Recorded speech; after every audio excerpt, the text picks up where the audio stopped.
auspician este programa.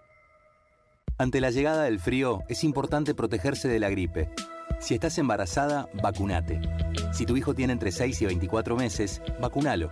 Si tenés 65 años o más, vacunate. Saca turno en buenosaires.gov.ar/gripe. Buenos Aires Ciudad.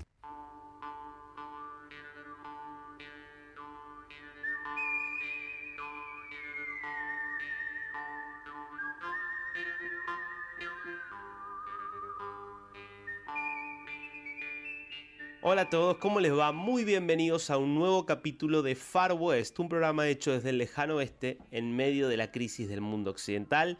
Y aquí estamos, espero que hayan pasado una gran semana y que estén preparados, listos para un ratito de reflexión, de pensar un poco acerca de lo que está pasando en el mundo, siempre desde nuestro lugar, que es la Argentina, que es tratar de entender cómo lo que pasa aquí está vinculado a las grandes discusiones a escala global y por supuesto también el lugar desde el cual nos paramos, que es la defensa de los valores propios de la civilización occidental, que sabemos que están en una crisis bastante profunda. Y es justamente que mirando el mundo desde este lugar, desde esta mitad, si se puede decir, desde este lugar del ringside que es hoy una escena global dominada por el choque de civilizaciones, donde distintas civilizaciones con idiosincrasias muy diferentes se ven básicamente en confrontación clara, sin ya la primacía de occidental como la tuvo durante mucho tiempo.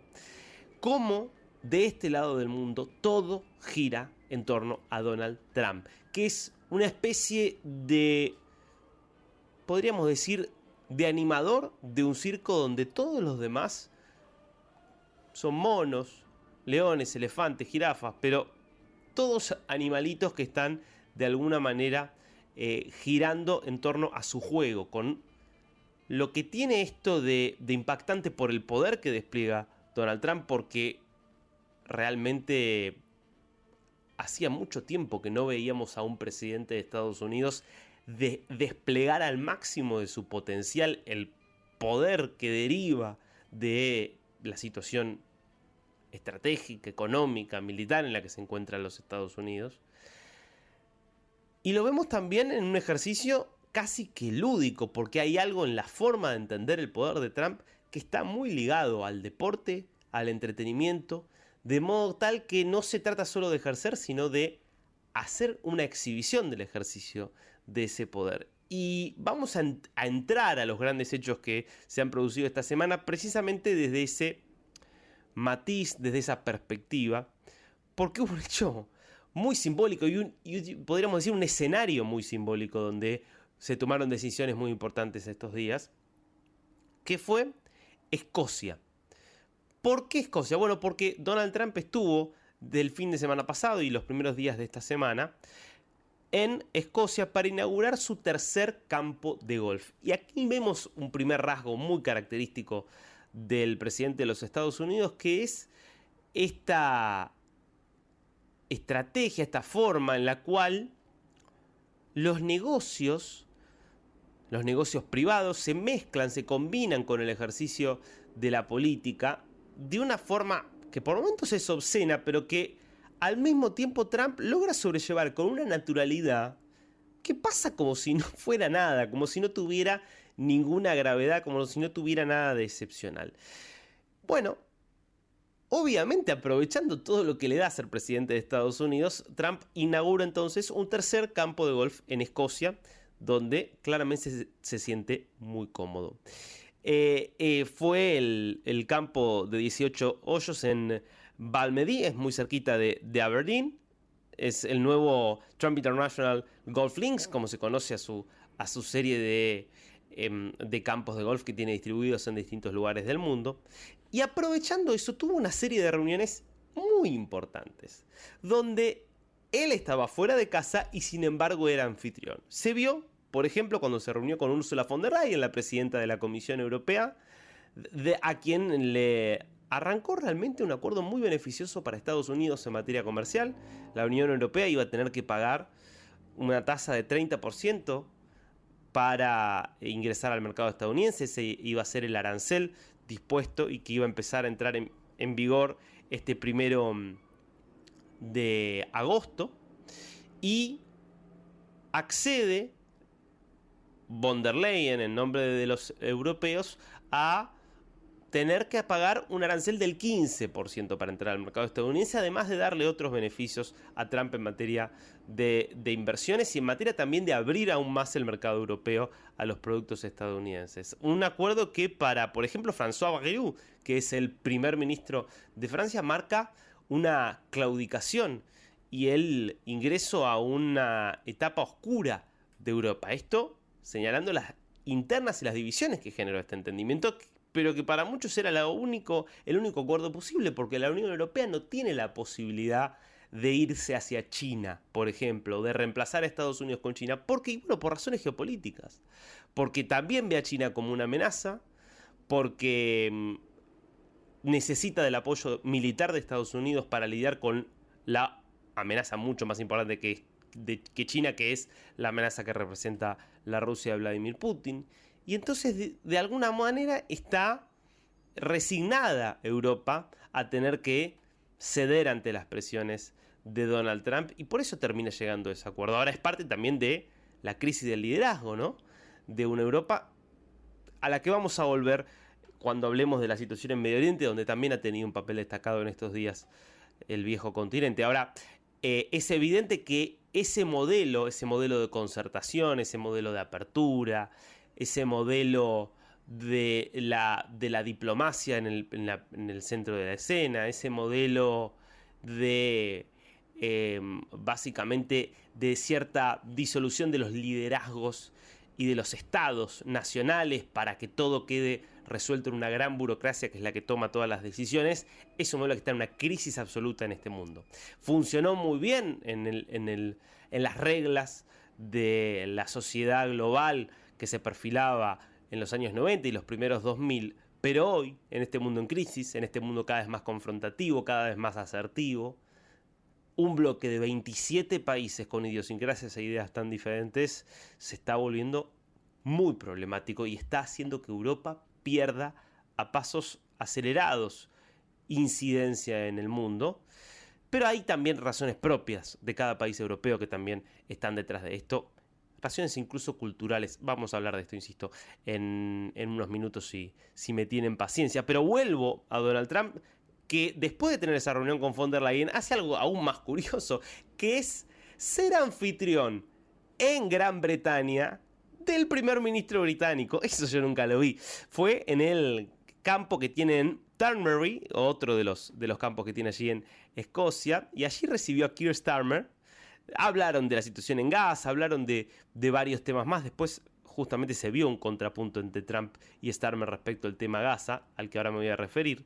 Pero quiero marcar esto como una significación de que verdaderamente vemos que todos terminan cediendo a Trump o terminan teniendo que bailar la melodía que les propone el presidente de los Estados Unidos. Claro, hay alguien, y este era título del New York Times esta semana, hay alguien que parece el único realmente decidido a enfrentarse de verdad a Donald Trump, al menos dentro del hemisferio occidental, porque por supuesto otra es la historia cuando hablamos de las otras grandes potencias que no son Occidente, y ahí tenemos que hablar de una China y de una Rusia que claramente no se someten a Estados Unidos y a Trump. Por eso quiero marcar que es Occidente quien baila al ritmo del presidente de los Estados Unidos, pero el único que aparece como alguien que realmente está hoy tomando una posición mucho más adversativa es Ignacio Lula da Silva, el presidente de Brasil, que va a pagar las consecuencias de esa decisión, que es por supuesto absolutamente legítima. Otra discusión es si es la mejor o no para los intereses de los brasileños. Eso obviamente es tema de un intenso debate por estas horas en Brasilia. Pero lo cierto es que Lula da Silva, sabiendo que este 1 de agosto iba a entrar en vigor un arancelamiento del 50% para todo lo que Brasil le vende a Estados Unidos, y siendo Estados Unidos un mercado importante, decide igual no ceder a las demandas de Trump, decide desde ya, no podía hacer nada respecto del sistema judicial, que es más poderoso que la política en Brasil, y aunque quisiera, Lula da Silva no iba a poder presionar al Supremo Tribunal Federal para que desistiera de sus investigaciones contra Bolsonaro, que fue el argumento esbozado por Trump para sancionar económicamente a Brasil. Ahora, lo interesante es que claramente Lula decidió no hacer ningún gesto de los que podrían tal vez haber amilanado un poquito o ablandado a Trump. Porque Lula podría haber tratado de tener una conversación telefónica, como hicieron, por ejemplo, Claudia Sheinbaum, la presidenta de México, que consiguió una prórroga por 90 días a los aranceles que iban a entrar en vigor este viernes en los Estados Unidos para con México, por ejemplo, gracias a conversar y a tener una posición mucho más dialoguista. Lula claramente no. Lula fue muy firme, dijo el mundo no quiere un emperador. Dejó en claro que si Trump viviera en Brasil y hubiera hecho en Estados Unidos, o mejor dicho, hubiera hecho en Brasil lo que hizo en Estados Unidos, probablemente estaría preso. Claramente hubo una decisión allí de confrontar esto que puede tener algún rédito político de corto plazo, más allá del costo económico, pero que tiene que ver con claramente una decisión estratégica que para Lula por lo menos es de largo plazo, que es el futuro de Brasil no es Occidente, por más que esté en el hemisferio occidental, el futuro de Brasil es Oriente, es tener relaciones cada vez más estrechas con China, que ya es desde hace algunos años el principal socio comercial de Brasil, tener relaciones diplomáticas y geopolíticas cada vez más intensas con Rusia, con la India, también con Irán, con todo lo que tiene eso de controvertido. Y es por eso que ha decidido aceptar las sanciones económicas de Estados Unidos. En todo caso va a disputarlas ante la Organización Mundial del Comercio, que seguramente no va a tener ningún impacto. Y asumir los costos. Claro, costos que van a ser altos, porque al mismo tiempo Estados Unidos, que defiende muy claramente hoy con Donald Trump la idea de las áreas de influencia y de que todo el continente americano debe someterse a los mandatos y dictados de Washington, D.C. No importa lo que pensemos de esta decisión de Trump y lo que pensemos de este abordaje que podríamos llamar, si quieren, neoimperialista, no importa. Eso es la visión que hoy está imperando en el mundo. Y en vista de eso, Trump no está dispuesto a tolerarlo. Entonces quiere hacerle pagar un costo muy alto al gobierno brasileño, también para darle un mensaje a todos los demás. Y hoy dio un paso más esta semana en ese sentido, no solo confirmando que van a aplicarse el 50% de aranceles, sino también sancionando al juez Alexandre de Moraes, que es el magistrado del Supremo Tribunal Federal que está liderando las investigaciones contra Bolsonaro y que es quien viene tomando las medidas más controvertidas, mandando a la cárcel y obligando a la censura pública de un montón de figuras que son acusados de, básicamente, de desestabilizar la democracia por opiniones que son básicamente diferentes de las que hoy están aceptadas por podríamos decir, el conjunto podríamos decir, el consenso hoy bien pensante del progresismo brasileño. Y eso lo ha convertido de Moraes en blanco de críticas de muchos periodistas, pensadores que no son de derecha, pero que ven con preocupación los avances sobre la libertad de expresión y sobre el Estado de Derecho que está protagonizando hoy la propia Corte Suprema de Brasil, que parece no tener ningún límite. Bueno, lo cierto es que avanzó Estados Unidos acusando de estar violando los derechos humanos a la Corte Suprema brasileña, avanzó particularmente yendo contra el juez Alexandre de Moraes, con medidas que básicamente le impiden no solo pisar Estados Unidos, que era una sanción que había aplicado previamente, sino tener inversiones en Estados Unidos, le prohíbe a empresas estadounidenses tener negocios con de Moraes, que es directamente acusado de una amenaza y para lo cual se aplica una ley que solo hoy se aplica con criminales y grandes violadores de los derechos humanos, es decir, es excesivamente dura con Brasil desde este punto de vista.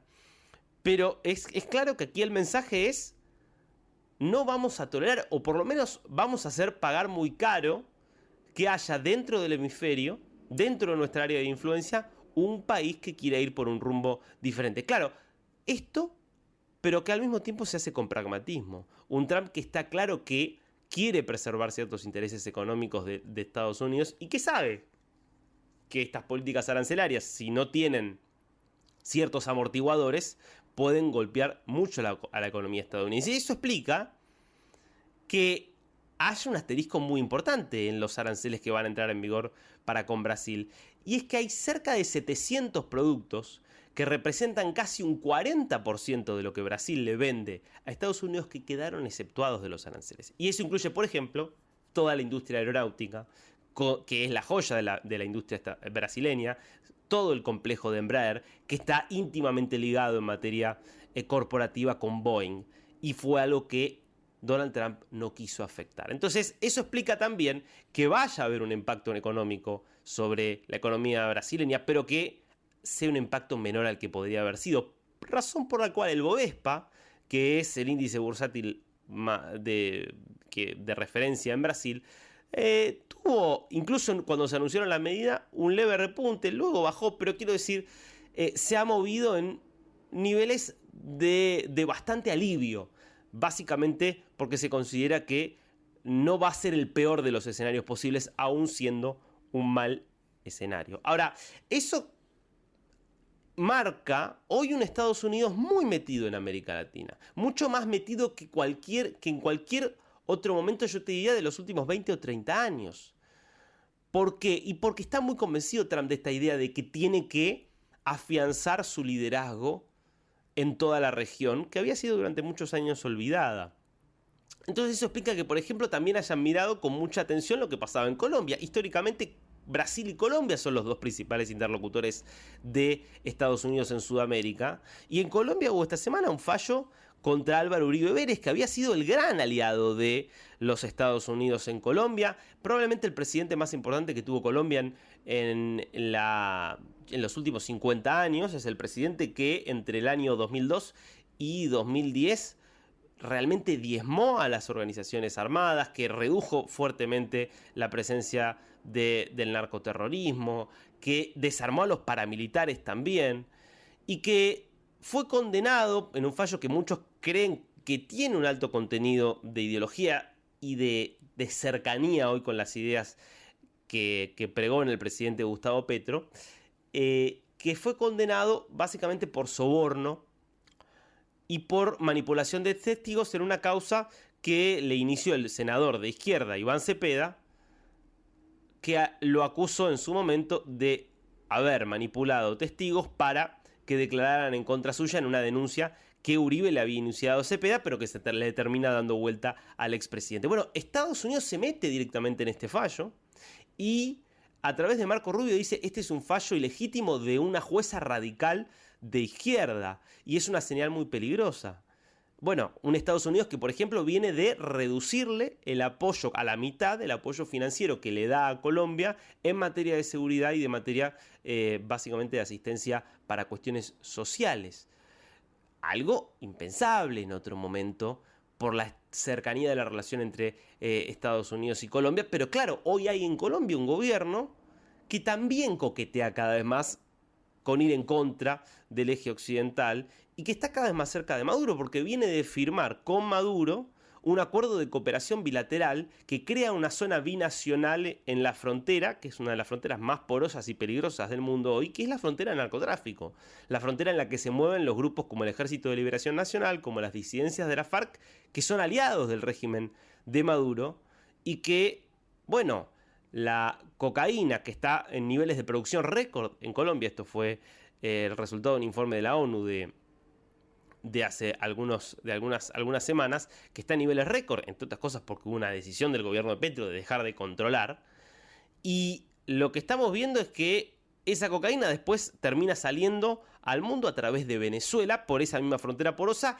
y lejos de reforzar los controles, lo que hace el gobierno de Petro es ir a firmar un acuerdo con el régimen de Maduro para hacer un control conjunto, que sería casi como hacer un descontrol conjunto y darle aún más facultades a los grupos narcos y criminales para que sigan controlando la región y siga avanzando su negocio. Señales muy preocupantes, que encima, por cierto, se dan cuando se cumple un año del fraude del 28 de julio de 2024, cuando Nicolás Maduro terminó de sepultar cualquier perspectiva de cambio en Venezuela, eliminando y desconociendo el resultado de las elecciones, que como sabemos habían marcado un triunfo muy claro para Edmundo González Urrutia, pero bueno, Maduro decidió no contar los votos y declararse vencedor de esos comicios. Bueno, Rubio habló justamente en estas horas acerca de eso también y dijo, bueno, a Maduro ni siquiera hay que considerarlo como presidente, hay que considerarlo como el líder de una organización narcoterrorista. Así literalmente fue como lo calificó, en medio de muchas dudas sobre si va a renovarle la licencia a Chevron para que pueda volver la petrolera estadounidense a extraer petróleo de Venezuela como un intercambio para pagarle de alguna forma a Maduro, que liberó a 10 estadounidenses que estaban presos en Venezuela en el marco de esta estrategia de chantaje muy habitual por parte de Maduro. Ahora, es muy interesante cómo esto, lo que contamos de Brasil, lo que contamos de Colombia, en el marco de esta mirada muy ligada a la visión de que es Estados Unidos el que debe imponer en la región y que pretende que todos lo sigan y se alineen, cómo esto le da a la Argentina un estatus muy particular. Si quieren, muy parecido al de los 90, con las características del gobierno de Javier Milei y el nivel de alineamiento que pregona respecto del gobierno de Donald Trump. Y se vio esta semana, donde empieza a volver algo que había en los años 90, que es la posibilidad de entrar a Estados Unidos sin visa. Entradas exclusivamente para estadías cortas, por turismo y negocios esencialmente. Y esto fue lo que se oficializó esta semana con la adhesión al programa de Visa Waiver, que se selló con la visita de Kristi Noem, que es la secretaria de Seguridad Interior de los Estados Unidos, quien tiene a su cargo la política migratoria, que es política emblemática, por supuesto, de esta administración Trump. Y Noem, que se reunió con Milei, que se reunió con Patricia Bullrich, hasta estuvieron un rato andando a caballo en Campo de Mayo. Noem creció en un rancho en Dakota del Sur, de donde fue gobernadora, razón por la cual se sentía muy cómoda, obviamente, arriba de un caballo, y se sentía muy cómoda también al lado de las políticas de mano dura defendidas por Patricia Bullrich.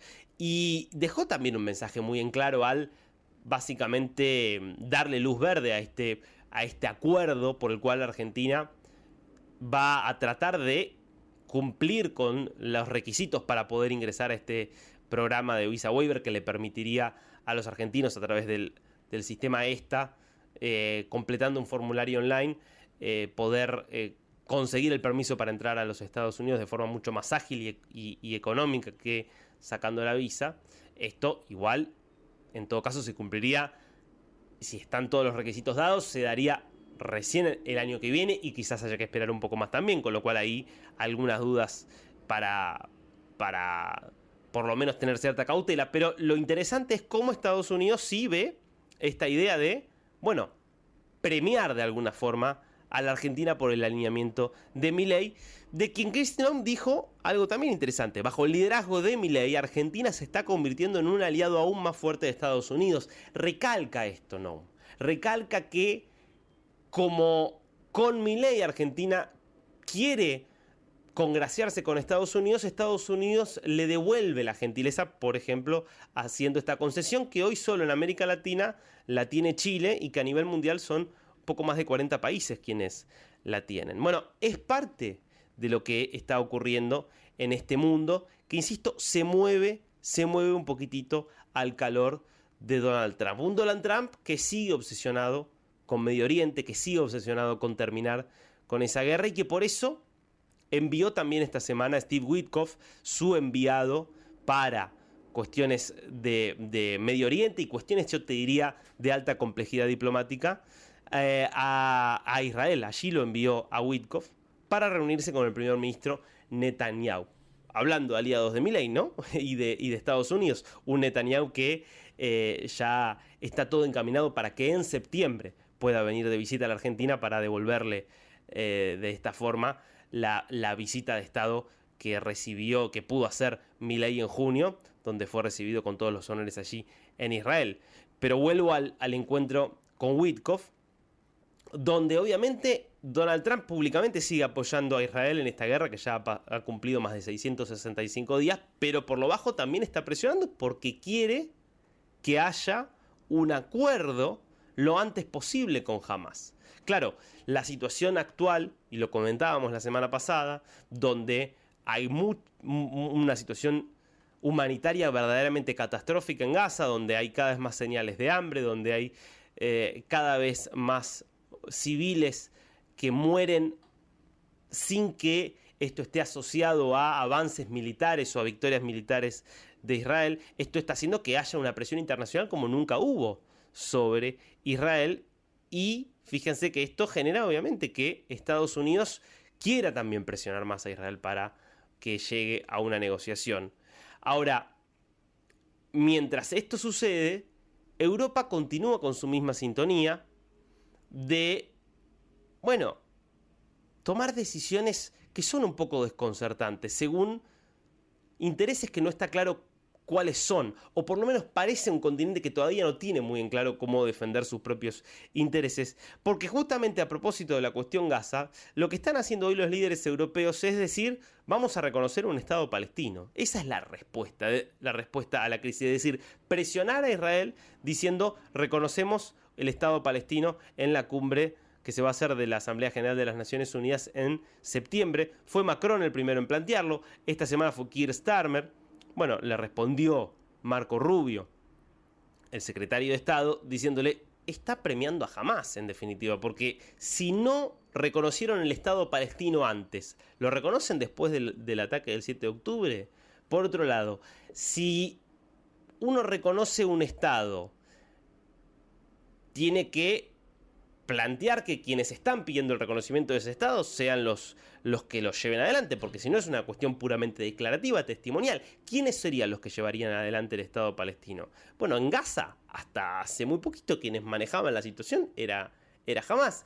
Quienes habían sido elegidos por los propios palestinos eran los terroristas de Hamás y los hombres que Hamás ha puesto en los distintos puestos civiles. Entonces, parece un poco desconcertante, insisto, estas decisiones que toma Europa de, como respuesta a una crisis que verdaderamente es desesperante, hacer algo que claramente es impracticable y que si fuera practicable probablemente no sería beneficioso para nadie, porque un Estado controlado por terroristas es un problema para todos. Bueno, no es casual que esto se dé en una región que sigue verdaderamente desorientada y en una crisis interna cultural muy grande, que me lleva a una noticia que tiene también al Reino Unido como protagonista y que habla del estado de cosas, y es que Muhammad volvió a ser por segundo año consecutivo el nombre más popular entre los varones recién nacidos en el Reino Unido. Muhammad, insisto, es hoy el nombre más popular entre los varones recién nacidos en todo el Reino Unido. Bueno, esto habla de lo que está pasando a nivel cultural, producto de la migración masiva, producto de una migración que obviamente viene con ideas y una idiosincrasia completamente distinta a la occidental, y cómo esto ha sido permitido y sin ningún freno por parte de las autoridades británicas, con la enorme dificultad para imponer una idiosincrasia propia. Y entonces, bueno, hoy Muhammad, que es básicamente el nombre del profeta del Islam, es el nombre más común. Y un dato aún más preocupante: el nombre que más creció en el último año, es decir, en 2024, fue Yahya. Yahya. Y-A-H-Y-A.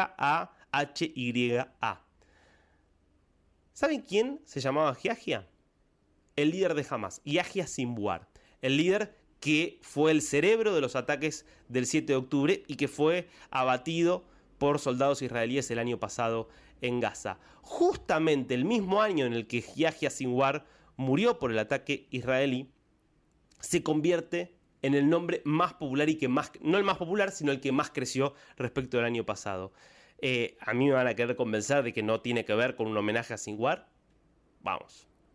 Esta es la realidad de un Reino Unido y podríamos decir lo mismo de cualquier país europeo que tiene este problema gravísimo en su interior, que es cómo está creciendo la radicalización islámica, cómo están creciendo los defensores abiertos de ideas extremistas fundamentalistas, pero sus gobiernos, preocupados legítimamente por el desastre humanitario en Gaza, bueno, plantean como solución tal vez que terminen entregándole un Estado a terroristas.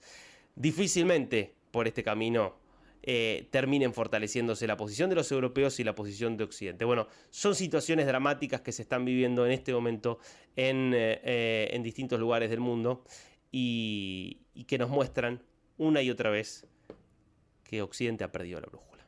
Estás escuchando Far West con Darío Mizrahi.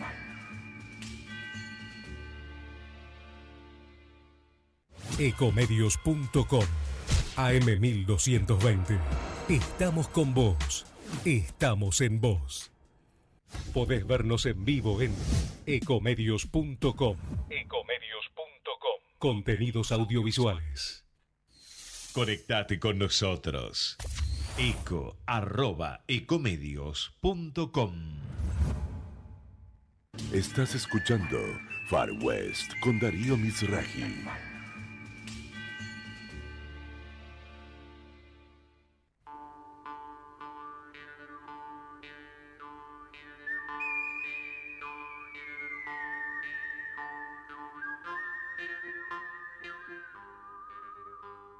Y para meternos en un tema que está muy en debate y sobre todo a partir de novedades que hubo esta semana, que es la cuestión de la posibilidad de que Argentina se incorpore al sistema de visa waiver, lo que significaría en principio que se pueda ingresar a los Estados Unidos sin tener que hacer el trámite de la visa, sino haciendo otro trámite.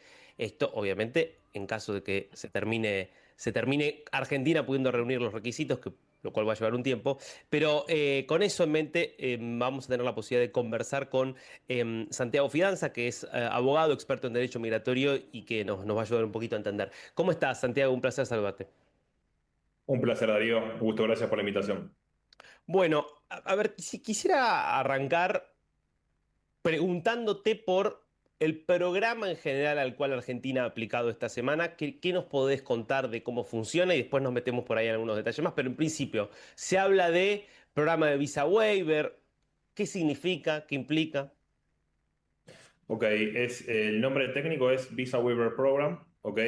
Es un programa de extensión de visas, ¿sí? Que los Estados Unidos lanza para que determinados países que cumplen determinados parámetros de seguridad y migratorios, ¿sí? De estabilidad y que no perjudiquen la seguridad nacional, puedan aplicar y sean exentos de presentar visa para por lo menos la visa B1 y B2, que es turismo y negocios, ¿sí?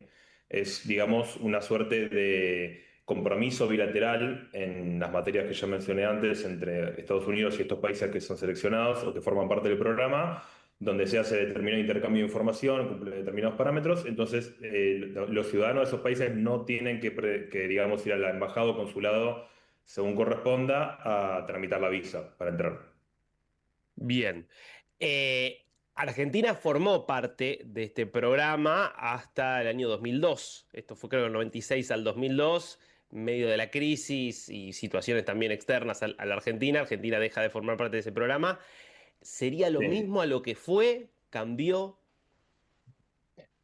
Bueno, el contexto geopolítico global y de los flujos migratorios de Argentina particularmente no son lo mismo que en los 90.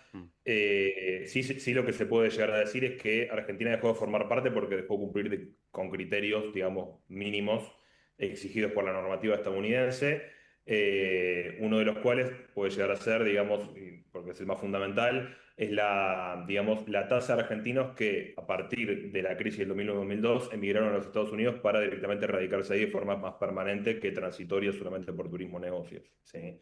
Es decir, evidentemente, a partir de la crisis de 2001, como todos ya sabemos, se abre un éxodo, digamos, de los argentinos hacia el extranjero, muchos van a España y muchos fueron para Estados Unidos. Entonces, a raíz de esta inestabilidad económica, tal vez también la falta de cooperación, Argentina dejó de cumplir muchos estándares y a esta cuestión del overstaying que tuvieron los argentinos para después quedarse ahí utilizando el servicio de no tener la visa, sí, dejó a Argentina fuera de de los parámetros básicos para poder seguir continuar con el programa. Hmm.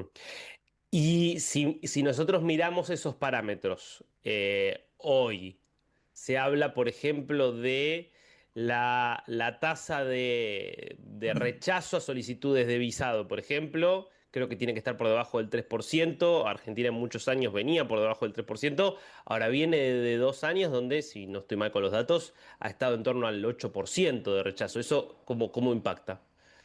Claro, acá hay que diferenciar dos cuestiones. Primero, Mm. la tasa de rechazo de visas que es necesaria para entrar en el programa y después la tasa de dimisiones, ¿sí? Mínima que tiene que tener el país una vez entrado en el programa para poder mantenerse en el programa. ¿Está Bien. bien? ¿A qué me refiero con esto? Para entrar al programa, el país tiene que tener al menos un 3% o menos, ¿sí? De tasas de visas rechazadas, B1 B2 para entrar a los Estados Unidos.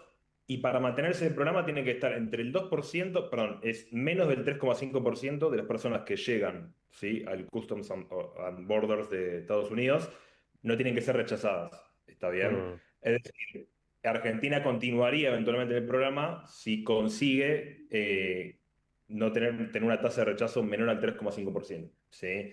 Entonces, como primer punto, sí, para ingresar necesitas una tasa menor al 3% y para mantenerte en el programa, de Mm. todos los argentinos que vayan, el menos de 3,5 tiene que ser rechazado allá en frontera, digamos.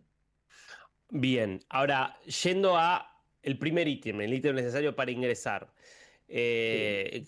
Creo, revisando los datos, efectivamente se vio en los últimos 2 años, creo que fue 23-24, un aumento muy significativo de la tasa de gente que quería acceder a la visa y se la rechazaban. ¿Qué Sí, pasó ahí? está por el 8 o 9% más o menos de la Exacto. tasa de rechazo. ¿A qué se atribuye, digamos, ese aumento de la tasa de rechazo? ¿Qué es lo que se argumentaba, por lo menos por parte de las autoridades estadounidenses, para buena parte de esos rechazos?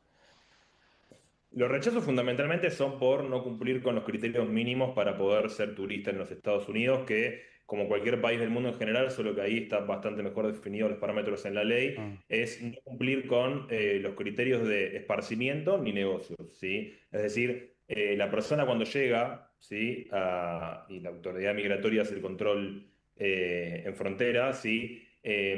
La autoridad migratoria no se persuade de que la persona no vaya, Mm. ¿sí? A quedarse ahí más tiempo del previsto o el que dice que va a estar, ¿sí? Eso puede ser por no demostrar ingresos suficientes, documentación floja en cuanto a la estadía, transporte, dinero y lazos familiares con el país del que uno viene, o contactos que uno puede llegar a tener en el país. Todas esas variables juegan un rol fundamental en la entrevista que a uno le hacen allá, ¿sí? Que también cuando uno hace la visa también se la hacen acá previamente, por eso cuando los países como Argentina actualmente que tienen visa, cuando uno hace la visa acá después allá es más sencillo, ¿sí?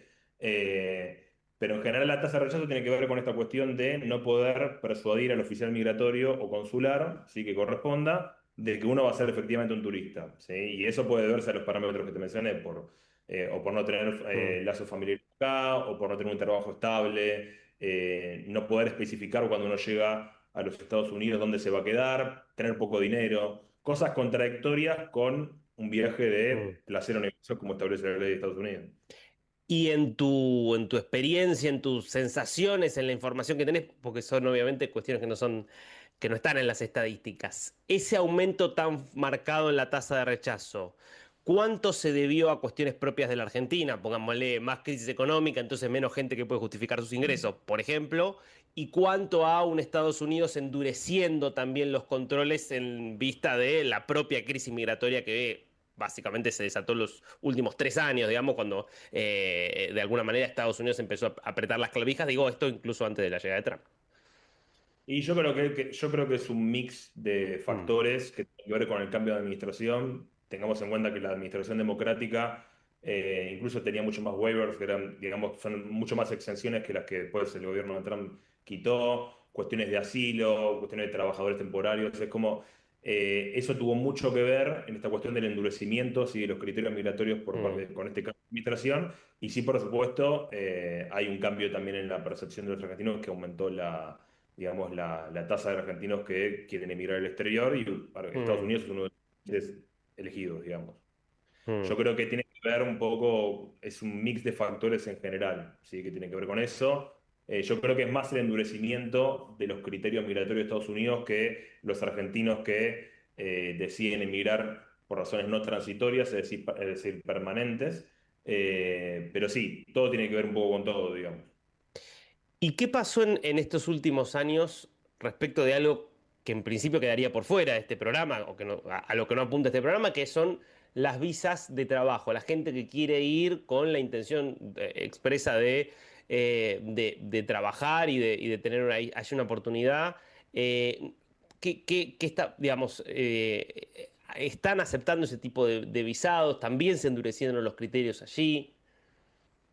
Se endurecieron los criterios de las personas para tener en cuenta. En la administración de Biden, ¿sí?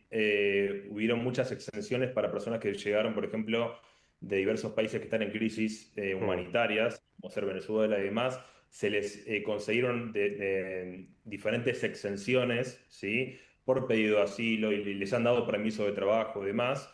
Y después con este cambio de administración, ese tipo de permisos de trabajo y demás excepcionales que se han otorgado se cancelaron todos. Por eso hay un problema muy grande en determinados estados cuyas empresas tienen una gran alta tasa de empleados extranjeros bueno, se les va a encarecer la mano de obra y tiene todo un impacto económico esta cuestión.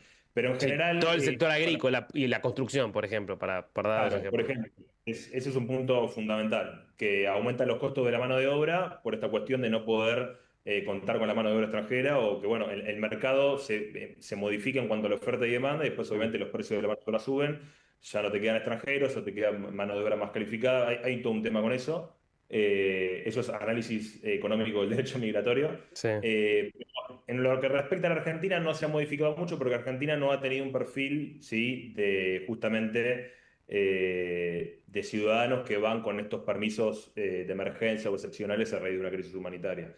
No tiene esa experiencia, entonces la tasa de rechazos o de aprobaciones en relación a ese tipo de visas, por lo menos para los argentinos, se ha mantenido igual, ¿sí? No se han movido mucho los parámetros. De todas formas, sí, el gobierno de Trump ahora quiere añadir más requisitos en cuanto a las tasas migratorias para poder sacar las visas, quiere reducir el porcentaje de cupos, ¿sí? de empleados extranjeros que pueden llegar a tener las empresas. En general los países establecen cupos, ¿sí? Para que no haya un desbalance y se contraten todo, obviamente mayores extranjeros que nacionales. Pero bueno, ese es el panorama en general con eso. También hubo problemas con universidades de Estados Unidos donde hubo un bloqueo con visas de estudio, Claro, también sí. hubo todo un tema con eso, y eso afecta obviamente la parte económica, la parte social, y hace que estos números de los cuales estamos hablando se vayan modificando, ¿sí? Hacia más obviamente rechazos que aprobaciones en general.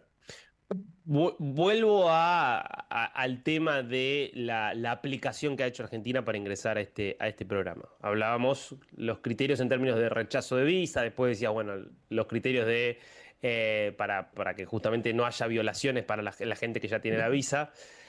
¿Qué otros requisitos tendría que cumplir Argentina? Bueno, entre los otros requisitos es la obligación, la obligatoriedad, digamos, de tener un pasaporte electrónico, ¿sí?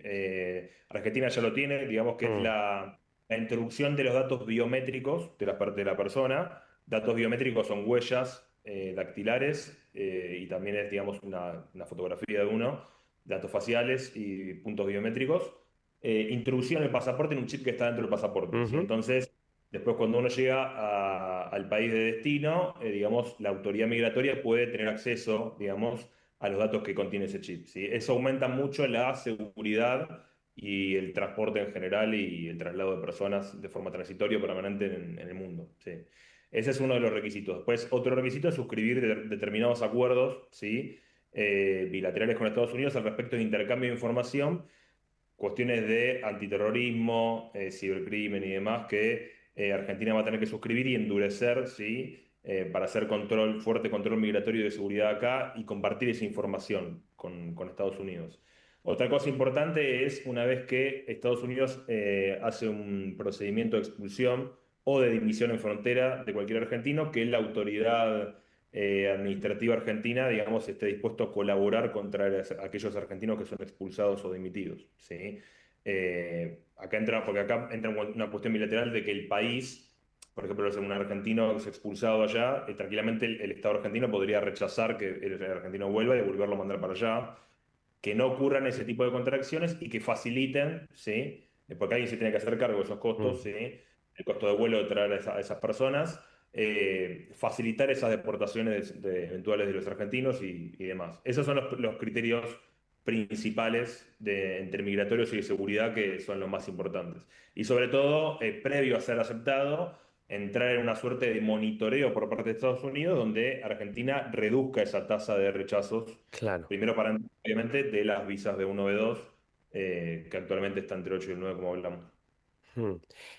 Teniendo todo esto sobre la mesa, considerando lo que entiendo que también es un factor, que obviamente ahí parece haber voluntad política bastante fuerte de las dos partes, a partir del claro vínculo geopolítico hoy tejido entre los dos gobiernos.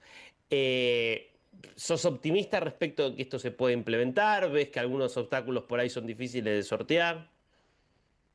Yo soy optimista al respecto del tema. Yo creo que si ya la administración de Argentina va dirigido a con la decisión que por lo menos y la convicción que parece que tienen cuando comunican la cuestión, Mm. están bastante decididos a cumplir con esas metas y soy optimista. Sí, hay algunos puntos a rever. Yo creo que la reforma migratoria del 29 de mayo a través del DNU tuvo mucho que ver con esto. Ciertas disposiciones administrativas Mm. de la Dirección de Migraciones cambiando algunos criterios con algunas cosas van en esta dirección de poder formar este tipo de acuerdos como el que quiere formar el gobierno. El punto es que no es lo mismo un decreto de necesidad de urgencia que está diseñado Mm. constitucionalmente para paliar medidas de emergencia que una ley, y esto eventualmente ante un cambio de administración podría eventualmente darse de baja y que los estándares migratorios de Argentina bajen, ¿sí? Entonces, la reforma migratoria sí me da bastante lugar a duda de su estabilidad en el tiempo como Mm. marco jurídico que otorgue seguridad jurídica a los Estados Unidos o a cualquier jurisdicción que quiera hacer este tipo de acuerdos, ¿sí? Mal que mal, cualquier juzgado federal del interior o de la capital federal podría declarar inconstitucional ese decreto en cualquier momento. Ya hay planteos, de hecho, en la justicia de este tema. Hay un tema con eso. Lo más conveniente hubiera sido sacar una ley. Yo entiendo que tal vez el gobierno estaba permeado por el tiempo. Tal vez no le daban los números en el Congreso y demás, pero estaría bueno subsanar esa cuestión del instrumento jurídico que se articuló y poder consolidar una reforma limitante como la que se hizo, pero de una forma que constitucionalmente sea más inobjetable que la que se hizo, digamos. Ya que introducís el tema de la reforma migratoria, hay una sensación bastante generalizada de que Argentina es un país, digamos, que ha tenido normas muy laxas en materia migratoria a lo largo de la historia, con las cosas positivas y las cosas negativas que eso tiene. Por supuesto. Em, digamos, ¿en qué medida te parece que es necesario avanzar, digamos, en una normalización de muchos estándares para equipararlos, digamos, con países a los que nos queremos equiparar en muchos sentidos? Bueno, con esta reforma ya, digamos, el endurecimiento de algunas cuestiones, ya estamos bastante a la par de varios países, ¿sí? El tema es la estabilidad jurídica que pueda llegar a tener un DNO, una ley a lo largo del tiempo y que no esté. El punto es crear un camino jurídico que no esté sujeto a los vaivenes de los cambios de administración, que por constitución son cada 4 o 2 años. Entonces, evitar ese tipo porque esta cuestión de la reforma migratoria en Argentina se reedita cada 10 años. Si uno ve los antecedentes Mm. normativos de la ley de ciudadanía, de la ley de migraciones, siempre aparece esta cuestión de que a través de un DNU, decreto del Poder Ejecutivo, decreto ley, incluso si uno se remonta hasta 50 años atrás, ya hubo muchos intentos por encaminar esta cuestión a una cuestión mucho más restrictiva, pero después siempre vuelve a lo Mm. anterior, y después vuelve a lo restrictivo, y es como esta cuestión, como en la parte económica de liberalismo, no El liberalismo, péndulo, el el famoso péndulo. péndulo argentino. ¿Cómo vamos con esto? Sí. Yo creo que lo importante es generar un consenso político, sobre todo en el Congreso, y que, bueno, que esta reforma no se caiga ahí y que después eventualmente también se pueda materializar en alguna ley. Yo creo que eso es importante. Generar un consenso, digamos, con todos los sectores de que este es el camino perdón, si este es el camino o no que la Argentina necesita para poder cumplir con esos estándares. Hoy por hoy, el cambio fundamental que me parece que hubo con esta reforma migratoria es que hoy por hoy cualquier persona con un antecedente penal no puede ingresar al territorio, Mm, ¿sí? Sea cual sea la naturaleza del crimen, o sea cual sea el monto de la condena que haya tenido. Si antes se exigían montos altos, 3 5 años, con lo cual cualquier persona podía entrar acá con antecedentes penales y, mm. digamos, una normativa así, por ejemplo, con este programa de los Estados Unidos no es compatible, ¿sí? Eh, Porque eventualmente Argentina podría ser utilizada como un puente para después venir acá, radicarse, nacionalizarse y después ir para allá, ¿sí? Bueno, ya que hablas del puente, fue tema muy fuerte por lo llamativo, sigue siendo hoy para algunos que vivimos en algunos barrios, particularmente de la ciudad de Buenos Aires, la gran cantidad de Sí. rusos que llegaron. Esto obviamente a partir de la invasión a Ucrania, de todas las sanciones que empezó a recibir Rusia, del hecho de toda esa laxitud que tiene la Argentina, que es además un pasaporte que te permite ingresar a un montón de lugares sin visa, por eso es atractivo. ¿Qué pasó con eso? Porque la sensación, sigue habiendo muchos rusos en el país. ¿Es algo que puede en algún momento convertirse en un problema? Bueno, los rusos es una nacionalidad más, digamos, de todas las tantas que en los últimos años se interesó mucho en el tema de Argentina. La verdad que son los que más están en vilo por una cuestión de las últimas noticias que hubo, de que algunos creo que los agarraron con el tema de que eran espías, Los ¿viste? espías, sí. Ujú. Sí, hubo que uno tenía un dron en el Congreso, son bastante polémicos en general, Mm, pero al margen de ellos, particularmente Argentina en los últimos 2, 3, 4 años se puso de moda en el mundo. Hay mucha promoción de la ciudadanía argentina en extranjero, digamos, y hay mucha gente interesada en venir acá, incluso hoy por hoy después de la reforma. Eh, y sí, obviamente, los requisitos para la ciudadanía se limitaron. Hoy por hoy es casi imposible para la mayoría de los extranjeros poder conseguirla, porque de hecho, hay uno de los requisitos que es el más estricto a mi visión, que es el hecho de que en los últimos 2 años antes de la solicitud no tuviste que haber efectuado ningún viaje fuera de la Argentina. Vos me vas a decir, mm, bueno, un extranjero que fue a visitar a su familia en las fiestas y después volvió, no la puede sacar. Tiene que estar acá 2 años bien. consecutivos. Mm. El Esto, punto, el perdóname, requisito de esto está en la el decreto. nacionalidad. ¿Cómo, perdón? Esto está en el decreto que se firma el año Esto pasado. está en el decreto. Sí, los Bien. 2 años tienen que ser consecutivos sin ninguna salida al exterior. Y esto Mm, obviamente, gente como los rusos o cualquier otra nacionalidad que vienen acá a radicarse, tienen estilo de vida nómade y efectivamente vienen acá y después quieren cruzar a Brasil a ver las cataratas, no sé lo que sea. Es como que hay un valladar, una suerte de barrera muy complicada que hace que ya es inaccesible para ellos, ¿sí? Así que sí, sí, sí, sí. Ese es el efecto inmediato. De todas formas, Argentina sigue siendo por alguna razón atractiva. Yo por lo menos de este campo del derecho lo sigo viendo, pero bueno, sí con más restricciones y más ordenado. mm. Perdón, cuando decís atractiva, te estás refiriendo no a gente que quiera venir a vivir a la Argentina, sino gente que está interesada en obtener el pasaporte argentino.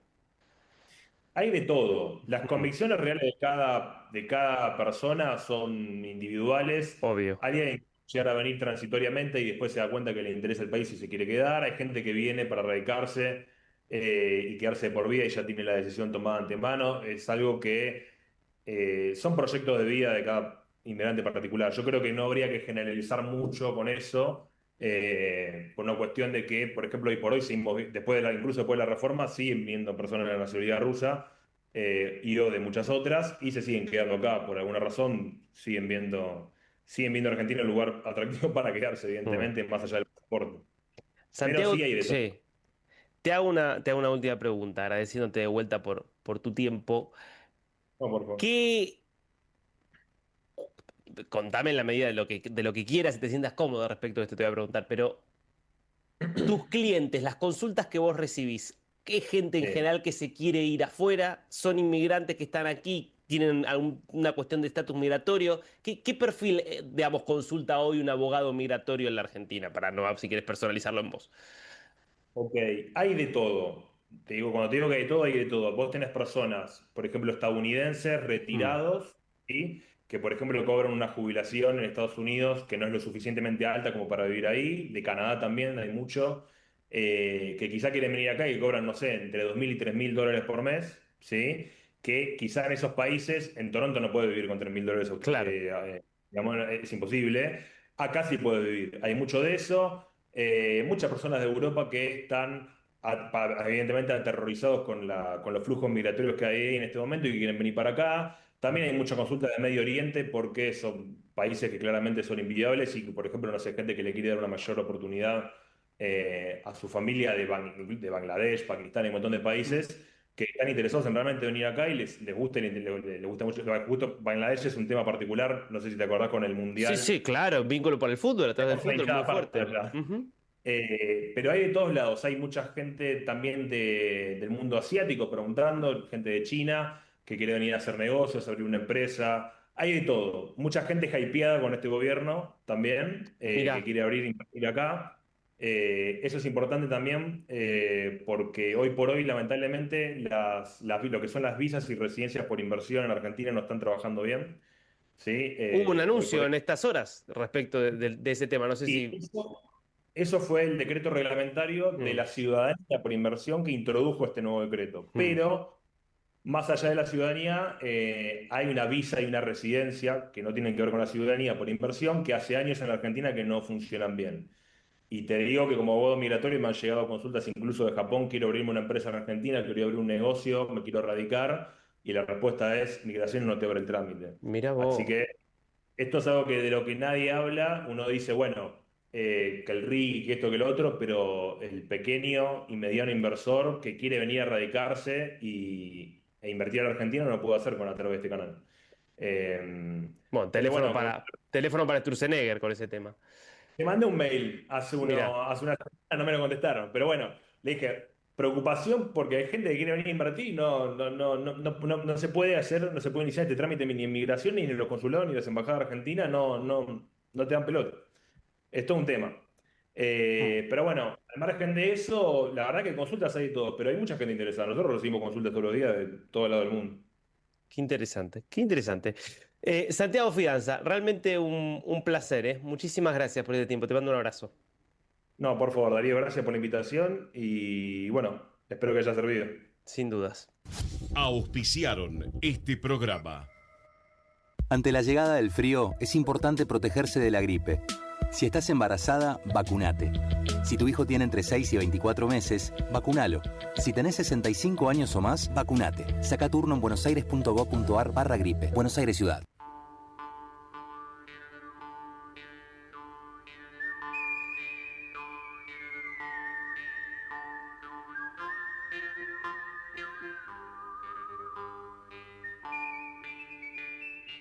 Y hasta aquí llegamos con otro programa de Far West. Déjenme agradecerle a Romina Boyadjian, la productora, mentora y coordinadora de este programa, y a Javier Martínez por todo el apoyo en la parte técnica. Nos vemos la semana que viene, o nos escuchamos, mejor dicho. Chao.